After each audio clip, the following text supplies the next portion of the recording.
ዋለሽ ትኛ ነበርም እንዴ ወይስ እየቀለድሽብኝ ነው? አይደለም ጋሺ፣ ፍላሹን አምጥቼ ክፍሌ ደብቄው ነበር። ከግቢ ውጭ የገባ ሰው የለም፣ ግን ደግሞ ቦታው ላይ አጣሁት። ምንድን ነው የምትቀባጥሪው? ፍላሹ ለእኔ ምን ያህል አስፈላጊ እንደሆነ አታውቂም ማለት ነው? አውቃለሁ ጋሺ፣ በጣም ይቅርታ። ፍላሹ እንዴት እንደጠፋብኝ አላውቅም።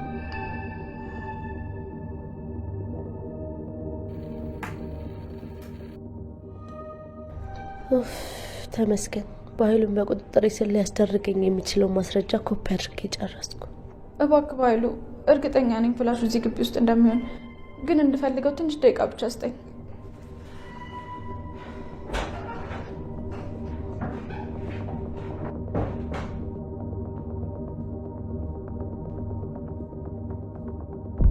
እውነት ነው።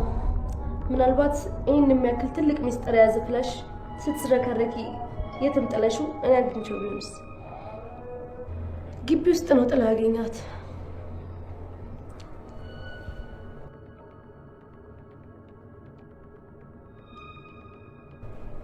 አሁን ማስተካከል ጉዳይ አለ። ከአንቺ ጋር ግን ያልጨረስኩት ብዙ ነገር አለ። ስመለስ እናወራለን። ብሌን ደብቃ ያስቀመጠችውን የበኃይሉን ፍላሽ ካስቀመጠችበት ቃል አይታት ስለነበረ ቃል ደግሞ ከዛ ቀደም ብሎ ፍላሹ በጠፋ ሰዓት አቶ ተሰማ አንቺ ነሽ እዚህ ቤት ያለሽው፣ ሌላ ሰው የለም፣ ፍላሹንም ደግሞ ያስቀመጥኩት አንቺ ክላስ ውስጥ ነበረ፣ ስለዚህ አንቺ ነሽ የወሰድሽው በማለት በጥፊ መቷት ነበረ። እና እንግዲህ ልጅቷ እንደውም ስበብ ነበር የምትፈልገው፣ እሱን መበቀል ትፈልግ ነበረ። አሁን ላይ ግን ይሄን አጋጣሚ አግኝታለች።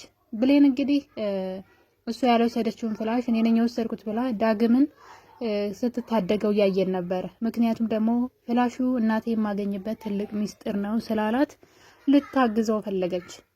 እና እንግዲህ ብሌንን ያደረገችበት ምክንያት ምንድን ነው? እኔ ምን ነው እናቴ በህይወት ኖራልኝ በብዙ ችግር ውስጥ ሆኜ በውጣ ወረዱኝ ባገኘዋት፣ ስለዚህ አንተ ደግሞ እናትህን በዚህ መልኩ የምታገኛት ከሆነ እኔ እችለዋለሁ ችግሩን ብላ እንግዲህ ይህን ነገር ለሱ ብላ ዋጋ ከፍላለች ማለት ነው።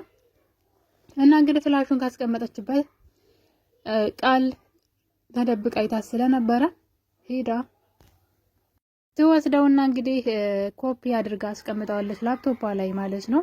እናም በመጨረሻ እንግዲህ አቶ በኃይሉ ወደ ቤት መጥተው ብሌንን ፍላሹን ስጪ ሲላት ብሌን ደግሞ ፍላሹን ለማምጣት ወደ መኝታ ቤቷ ታመራና የደበቀችበት ቦታ ስትፈልገው ግን የለም ነበረ።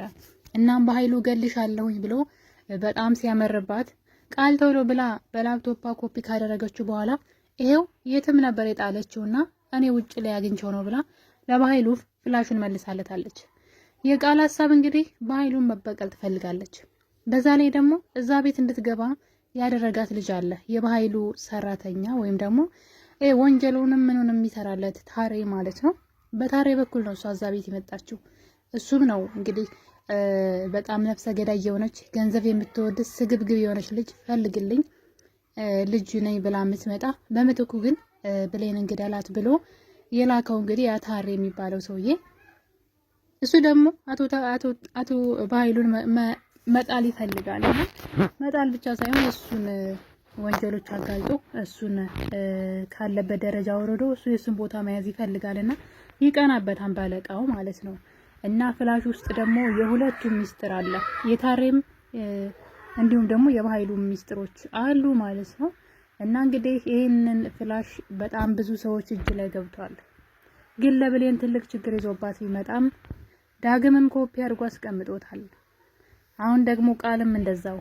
በዛ ላይ ደግሞ ቃል ለታሬ መጀመሪያ ብሌን እንግዲህ እኔ ነኝ የወሰድኩት ብላ የዋሸችለት ዳግም መጀመሪያ ፍላሹን የወሰደው ታሬ ፍላሹን ካመጣ እናትህን አገናኝሃለሁ፣ ያለዛ ግን እናትህን እገላታለሁ ብሎ ስላለው ነው። እና ነገር ግን ኮፒ ካደረገው በኋላ ዳግም ለታሬ ሳይመልስለት ለብሌን ፍላሹን እንኪ ለበኃይሉ መልሽለት ብሎ ታሬን ደግሞ እንግዲህ እናቴን አንድ ነገር ብታደርጋት መረጃው ሁሉ አለኝ፣ ማን እንደሆን ካውቃለሁ፣ ወንጀሎቹ ሁሉ በእጄ ናቸው፣ ፍላሹ ላይ ያለው ሚስጥሩ ላይ አይቻለሁኝ፣ ስለዚህ አርፈ ተቀመጥ ብሎ ያስፈራራዋል ማለት ነው። ጭራሽ ዳግም ፍላሹንም አልሰጠውም። ነገር ግን ቃል ካቶ በኃይሉ የወሰዱትን ፍላሽ ማለት ነው ኮፒ አድርጋ ግን ለታሬ ልካለታለች። በዳግም በኩል ፍላሹን ቢያጣውም በቃልዬ በኩል አግኝተውታል ማለት ነው። እና እንግዲህ የአቶ ተሰማ ሚስጥር አሁን ላይ በጣም ብዙ ሰው እጅ ላይ ገብቷል ማለት ይቻላል። በተለይ ደግሞ ከሚጠሉት ሰዎች ሰውየው በጣም መጥፎ ሰው ስለሆነ አብሮት የሚሰሩ ሰዎች ራሱ ለሱ ጥሩ አይደሉም። ቀን ነው የሚጠብቁት እሱን ለመጣል። እና እንግዲህ ብሌን ደግሞ እናቷ እዛ ቤት ከዳግም ጋር አብራይታት በጣም ተናዳባት ነበረ። ማለት ሰላም ውስጧ ልጇ እንደሆነች ይሰማታል። ነገር ግን ልጄ ነች ለማለት ደግሞ ቃል ልጁን አዛ ቤት መታለች። እንደውም በኃይሉ ተናዶ አትጃጃይ ይቺ ትክክለኛ ልጅሽ አይደለችም ብሏት ነበረ። ነገር ግን እንግዲህ ቃል በማለቃቀስ ማለት ነው እንዴት ስንት አመት ተሽ ኑረሽ መተሽ አሁን ደግሞ እንዴት ልጅ አይደለሽም ትኛለሽ ብላ እንጀቷን በመብላት ማለት ነው ይቅርታ አስጠይቃታለች። ሰላምም ይቅር በይኝ ልጄ እኔ እኮ እንደዛ ሲለኝ ነው በማለት እንግዲህ ያላሳደጋትን ልጅ ቃል እኮ ያልኳት አደራ ሰተሽኝ ስለሄድሽ የቃል ኪዳን ልጅ ስለሆነች ቃል ብዬ ስም አወጣሁላት ብሎ እንግዲህ ሲዋሻትም እያየን ነበረ። እነዚህ ነገሮች በዚህ እንዳሉ ነበረ። እንግዲህ ታሬም እንግዲህ ፍላሹን እንደማያገኝ በዳግም በኩል ካወቀ በኋላ ብሌንና እናቷን ለማጣላት ፈለገ። ከዛ በፊት ግን የብሌን እናት የወደ ብሌን ስልክ ትደውላለች። እናም ስልኩን ቃል ታነሳውና ታወራታለች። ልጅ የታለች ልጅን አገናኘኝ ስትላት ልጅሽ ምግብ እየሰራች ነው ኪችን ውስጥ ትላታለች። የኔ ልጅ ለምንድን ነው ምግብ የምትሰራው? የኔ ልጅ እኮ ህጻናትን ለማስጠናት ነው የተቀጠረችው ስትላት አይ ልጅሽ ግርድና ነው የተቀጠረችው፣ በዛ ላይ ደግሞ ቤት ውስጥ እናቴ ካንሰር ታማሚ ናት እያለች ገንዘብ እየለመነች እየሰበሰበች ነው ብላ እንግዲህ ከእናቷ ጋር ታጣላታለች፣ ከአሳዳጊዋ ጋር ማለት ነው። ብሌንም አሳዳጊዋ ጋር ስልክ ትደውላለች። ስትመለስ ሚስኮል ተደውሎልሽ ነበር ስላለቻት ቃል ማለት ነው። እናም እናትየዋ በጣም አዘነችባት። እንዳንቺ አይነት ልጅ የለችኝም፣ አይንሽም ማየት አልፈልግም፣ እንዴት በእኔ ትነግጃለሽ? እኔ ያጣው ነጣው ብዬሻለሁ፣ አንቺን ማኖር አቅቶኛል፣ እንዴት በስሜ ሳልታመም ታመመች ብለሽ ትለምኝብኛለሽ? ብለው እንግዲህ የብሌን አሳዳጊ ብሌን ላይ ክፉ ቃል ይናገሯታል። ማን የነገረች ስትላት ግን አሰሪሽ ናት የነገረች ስላለቻት ብሌን ስልኩን ዘግታ ወደ ሰላም ነበር የዞረችው። እንዴት አይነት ባለጌ ሰውነሽ? እንዴት አደርጋለሽ? እንዴት ለእናቴ የካንሰር ታማሚ ናት እናቴ እያለች ገንዘብ ከኔ እየወሰደች ነው ብለሽ ትነግሪያታለሽ ብላ እንግዲህ ብሌን ሰላምን ትናገራታለች። ሰላም ግን ግራ ነው የገባት። ምን እየተወራ ምን እያለች እንደው ግራ ገብቷታል። የዚህ ሁሉ ተንኮል ጠንሳሽ ግን ቃል ናት። እንግዲህ ቃል የተደወለውን ስልክ አንስታ ለብሌን እናት የማይሆን ነገሮችን ስለተናገረች ነው። እናም ብሌን እንግዲህ እናቷ እንዳዘነችባት ስላወቀች ነገሩን ለማስረዳት ወደ እናቷ ቤት ገስግሳ ትሄዳለች። እዛ ከሄደች በኋላ ግን ሴትዋ በጣም እያለቀሰች ነበር የጠበቀቻት። አይንሽን ማየት አልፈልግም፣ እንዳንቺ አይነት ልጅ የለችኝም ብላ ውጭልኝ ሂጅልኝ ትላታለች ማለት ነው ብሌንን። ብሌን ደግሞ ይህን ነገር እሷ እንዳላደረገችና ምንም የምታውቀው ነገር እንደሌለ ብትነግራትም ነገር ግን በዛ መሀል ሴትዋ ፊቷን አዞረችባት። ተይኝ አይንሽን ማየት አልፈልግም አለቻት። ድንገት ግን አንድ ስልክ ይደወላል። እሱ ስልክ እንግዲህ ታሬ ነው።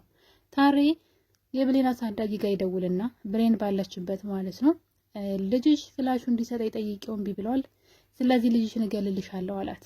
እናም ሴትዋ ደንግጣ ስልኩ አምልጧት ይወድቃል። ብሌን ስልኩን ታነሳውና ምንድነው ማነስ ስትለው እሺ ብሌን ነሽ እንዴ? እንግዲያውስ አሳዳጊሽ ዋሽታሻለች፣ እናትሽ በህይወት አለች፣ አሳዳጊሽ አውቃ ነው ሞታለች አለችሽ በማለት እንግዲህ እናትና ልጅ እንዲጣሉ አድርጓል ማለት ነው። እንግዲህ ብሌን ምንም በማታውቀው ነገር ይህ ሁሉ ነገር በአሳዳጊዋና በእሷ መካከል ጥላቻ ተዘርቶባቸዋል ማለት ነው። አሁን ላይ ብሌን የምትለው አንድም ሰው የለም። ተመልሳ ጎዳና መውጣት ብቻ ነው ያላት አማራጭ። ሴትዋ ደግሞ ልጅቷን ዋሽተሽኛል ብላ በእሷ ተናዳባት ነበረ። በሚገርም ሁኔታ ደግሞ አሁን ብሌን በእሷ ልትናደር ነው። እናቷ በህይወት እያለች እናትሽ ሞታለች የተባለችው ብሌን ውሸት እንደሆነ እንግዲህ ደውለው ነግረዋታል። ብሌን በሁኔታው በጣም ደንግጣለች። ተስፋ ቆርጣ እናቴ በህይወት የለችም ብላ ህይወቷን መኖር ጀምራ ነበረ። እንግዲህ ቃል በሰራችው የተንከሲስ ስራ ማለት ነው አሁን ላይ ብሌን ትልቅ ፈተና ውስጥ ገብታለች።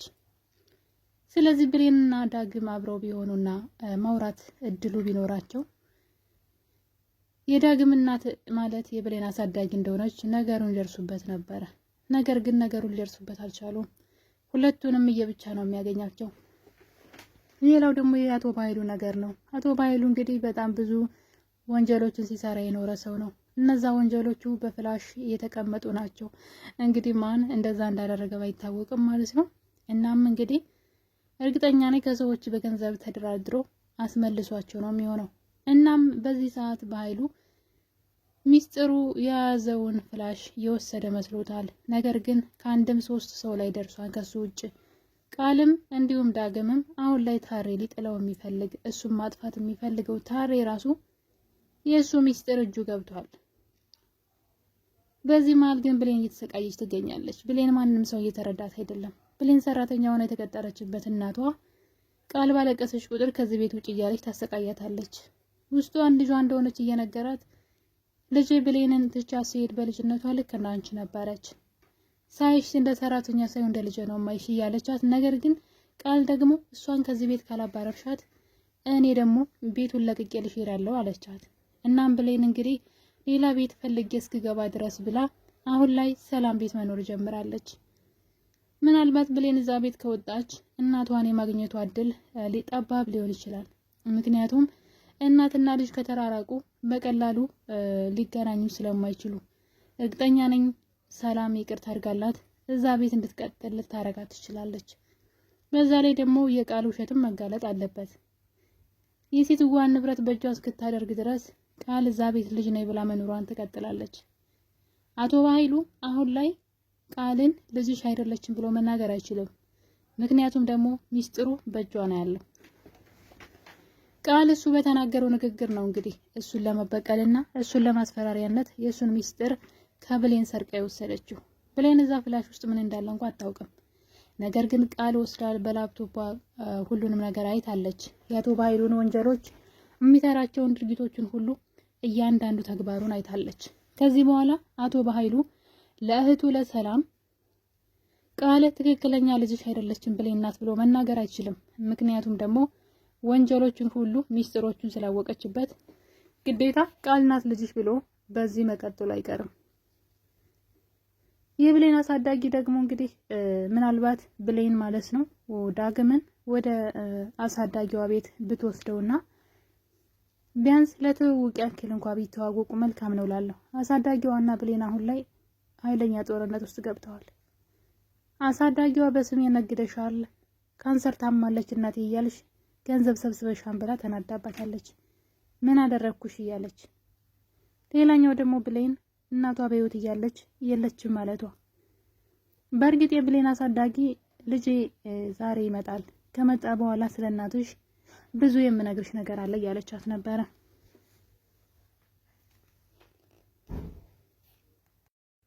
ቃልዬ እንግዲህ ሰላምን የምታቆያት ቤቱ በስሟ እስክታደርገው ድረስ ነው እንጂ ቃል ራሱ ሰላምን መግደል ትፈልጋለች። ሰላምን ገላ ንብረቷን ሁሉ ለራሷ ማድረግ ትፈልጋለች። እናም እንግዲህ በዚህ መሃል የሰላም አሁን የምትኖርበት ቤት ግን አንድ ቤት ነው ያላት። እንግዲህ እሱም ደግሞ ገና በስሟ አልሆነም አሉ። ስለዚህ ለዛ ነው እስካሁን ድረስ እሷን ሳትገላት የቆየችው እንጂ ገና እዛ ቤት እንደገባች ነበር እሷን ለመግደል ብዙ ነገሮችን ስታቅድ የነበረው።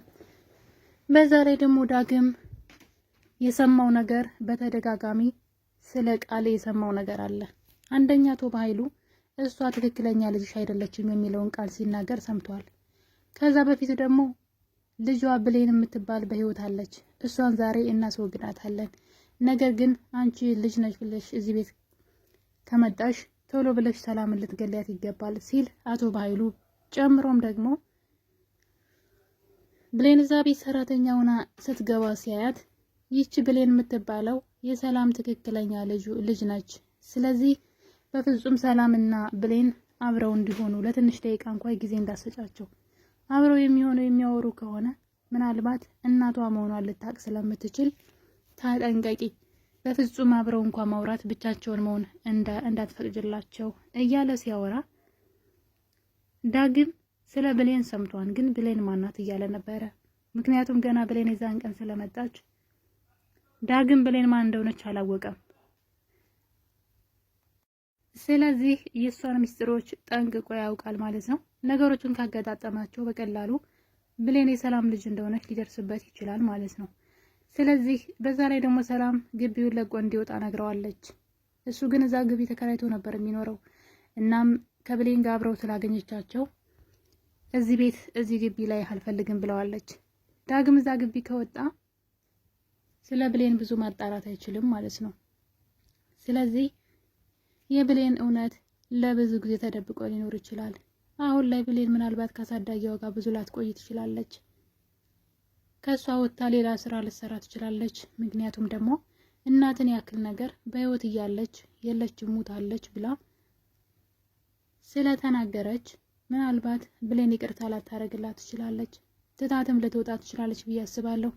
ብቻ ምን አለፋችሁ በእናትና ልጅ መካከል ጥላቻን ዘርተውባቸዋል። ሴትዋ በልጅዋ ስራ ብትናደድም ልጅቷ አሁን ደግሞ በእናትየዋ ስራ። ስለዚህ ሁለቱም አይግባቡም። የዚህ ነገር ሁሉ ቁልፍ ያለው አሁን ላይ ዳግም ጋር ነው ብዬ አስባለሁ። ዳግም ነቃ ቢልና ነገሮችን ቢያገጣጥማቸው የቃልን ተንኮል በተደጋጋሚ አይቷል። ሌላው ቀርቶ ብሌንን ለመግደል የብሌን ሻይ ውስጥ መርዝ ጨምረም አይቷታል። ብቻ ምን አለፋችሁ ክፋቶችን በጣም አብዝታ ስትሰራ እያያት ስለሆነ ቢጠራጠርና ቢከታተላት ብሌንን ይረዳታን ብዬ አስባለሁ። ብሌን የገዛ እናቷ ቤት ቁጭ ብላ እናቷን ትፈልጋለች። ሌሎች ሰዎች ደግሞ ልጅ ነን ብለው እዛ ቤት ይኖራሉ። ህይወት አንዳንዴ እንደዚህ ናት እንግዲህ። ስለዚህ ብሌን ቀጣይ እናቷን ለማግኘት ከፈለገች ወይም ደግሞ ሊሆንላት የሚችለው ነገር ከሰላምዬ ጋር መቀራረብ ነው። ሰላምን ይቅርታ ጠይቃ እዛ ቤት መቀጠልና ስለ እናቷ ለሰላም መንገር ነው ያለባት የምታስታውሰውን። በነገራችን ላይ አቶ በኃይሉ ብሌንን ባያት ቁጥር ተሳቆ ነው እዛ ቤት የሚኖረው። ምክንያቱም ደግሞ ብሌን ታቀኛለች ብሎ ነው የሚያስበው። ብሌን ምን አደጋ እንደደረሰባት ባናውቅም ምንም አይነት የልጅነት ውስጥ የላትም። ለዛ ነው አቶ በኃይሉን ያላወቀችው። አቶ በኃይሉ ደግሞ አሁን አስታውሳኝ አንተ እኮ ጎዳና ወጥተህ የወረወርከኝ ሰው ነህ ትለኛለች ብሎ በፍርሃት እየተንቀጠቀጠ ይገኛል። ስለዚህ ብሌን ትውስቷ ወይ መመለስ አለበት፣ ያለዛ ግን ከሰላም ጋር በተደጋጋሚ ብታወራ ይሄ ሚስጥር ይፈታን ብዬ አስባለሁ። እና የኔ ውድ ቤተሰቦች እንግዲህ አደራ ድራማ ክፍል 9 ላይ ማለት ነው ትንሹ ሰብሰብ ብሏን ነገሩ የብሌን ነገር ማለት ነው። እናቷን የምታገኝበት ነገር እየተመቻቸ ነው ስንል ግን ነገሩ ወሰብሰብ ብሎባታል። አሁን ላይ ጭራሽ የእሷ ህይወት ራሱ አደጋ ላይ ሊሆን ይችላል ብዬ አስባለሁ። አሳዳጊ እናቷንም አብራት ላትኖር ትችላለች ከዚህ በኋላ። ምክንያቱም ሁለታቸውም ላይ ጥላቻ ተዘርቷልና። እና የኔ ውድ ቤተሰቦች በቀጣይ በሌላ ክፍል እስከምንገናኝ ሁላችሁንም ወዳችኋለሁ።